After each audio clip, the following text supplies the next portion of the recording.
This is the future.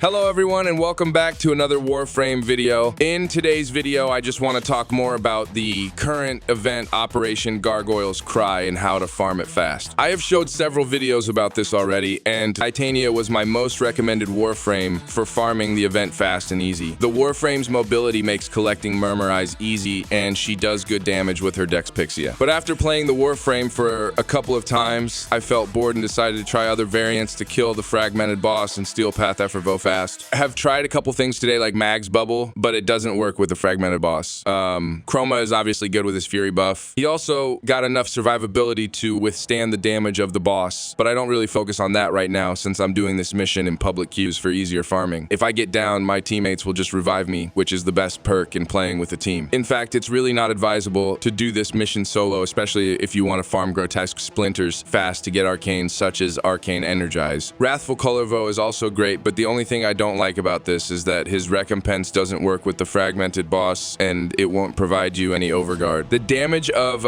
melee Kullervo paired with a fast melee build such as dual wield melee or even melee like the Venka Prime will deal good damage per hit against the fragmented boss. After various tests, I still don't like Kullervo and Chroma because they do decent damage, but it would be better if the whole team will do huge damage to the boss. My main goal in making this video is to show you a build that will support the team in terms of DPS, and I found it with Wisp Prime with the Helminth Roar, which replaces her 4th ability. Like I have said, this is a farming video, and Roar Wisp Prime is really great as you are not the only one getting the buff, but the whole team will get the fire rate or action speed buff and the health buff from her motes. Also, you can buff the whole team with Roar increasing their overall damage on their weapon against the fragmented boss. So, what weapons do I recommend right now? Latum is the best and modded with negative critical chance with radiation and corrosive will yield the best result in terms of damage. The only problem with such incarnate is that you will need to hit weak spots to activate the incarnate form of the Latum. While some will say that it's easy to do this, but the fact is there will be a downtime in terms of DPS since you will need to focus a few seconds on hitting those weak spots of the boss before you can shred it with the incarnate form. Felix is also a great candidate, and as well as the Boar Prime paired with Wisp fire rate buff, the normal fire and as well as the incarnate form of the Boar Prime allows you to deal good damage to the boss. The Felix does the same, but when it comes to this fight, the most common recommendation would be Incarnatoid as you can easily activate the incarnate form. Incarnatoid doesn't require any headshots and all you need to do is do a direct hit on its normal form and you will gain stacks to activate the incarnate form. The damage of the beam modded with corrosive and radiation is good enough to take down the fragmented boss, but this is not the best weapon I can recommend right now for the boss fight. I think you should really try Wisp Prime with the Incarnate Prisma Angstrom. The Prisma Angstrom also doesn't require to get headshots to activate the incarnate form, and just like the Incarnatoid, it only needs direct hit to increase the incarnate meter. The pistol has low ammunition though, so I highly advise having Carrier Prime and primed ammo mutation for this build as the incarnate form with Wisp Prime will deplete the ammunition really fast. While we don't use the normal form to deal damage, but it's wise to have ammunition all the time to activate the incarnate form. In terms of my Incarnate Prisma Angstrom build, I have the usual Galvanized mod paired with radiation and corrosive. Now, I would like to give a huge shout out to Lesser Dog Greater God for recommending the Prisma Angstrom with the Cascadia Empowered setup. Cascadia Empower is great in as it adds another damage instance, increasing the overall damage per second of the incarnate form of Prisma Angstrom. I was using secondary Encumber in the past with this weapon to increase the damage of my Galvanized status mod, but it's only applicable in trash mobs and not in this boss fight since there are time in this boss fight wherein there will be no mobs to kill and get the full benefit from the Galvanized shot mod. I also tried the Cascadia Flare and the 480% damage boost is also massive. However, the Cascadia Empowered Arcane is just in another level when it comes to increasing the DPS of this Wisps Prime and Incarnate Prisma Angstrom setup. If you have all the setup for this, I highly recommend you try it for yourself. This is my best setup for farming Steel Path Effervo in public queues right now, but if you don't have all the necessary things, then you can go with the other builds, which I will show you after the break. The Incarnatoid will be a great alternative for Incarnate Prisma Angstrom, but it doesn't have the same buffs in terms of mods and arcanes in the pistol department. Now take a look at the rest of the builds I have used for Steel Path Effervo. Thank you so much for watching, and I hope to see you in my next video. Squad Leader signing off.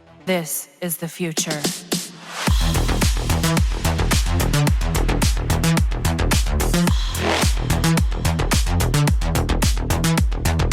Evolution.